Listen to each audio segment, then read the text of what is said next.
Good morning. চলো আজ আমি তোমাদের করে দেখাবো কোল্ড কফি।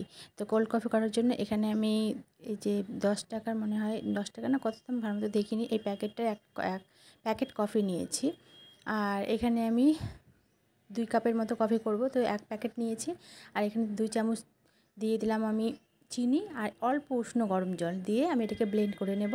ব্লেন্ড করার পর দেখো এটা ফমিংয়ের মতো হয়ে গেছে। এবার আমি এর মধ্যে দিলাম কয়েক টুকরো বরফ কুচো। তো বরফ আমি দিয়ে দিলাম। তো আমার এই ব্লেন্ডারটা ছোটো হয়েছিল, সেই জন্য এটাকে আমি বড় জায়গায় নিয়ে নিয়েছি। নিয়ে এটাকে ব্লেন্ড করে নিয়েছি, দিয়েছি ঠান্ডা দুধ আর বরফ কুচি। দেখলেই তোমরা রেডি আমাদের cold coffee, instant cold coffee. আর উপরে দিয়ে দেবে আইসক্রিম, যে কোনো ফ্লেভারের আইসক্রিম দেবে, দিয়ে এটাকে সার্ভ করবে। বলো কেমন হয়েছে আমার কোল্ড কফিটা। বাজারে না খেয়ে এরকম খাবে। উপরে অল্প একটু ডেকোরেশনের জন্য আমি এখানে দিয়ে দিলাম চকলেট সস। কেমন হয়েছে বলো? খুব সুন্দর।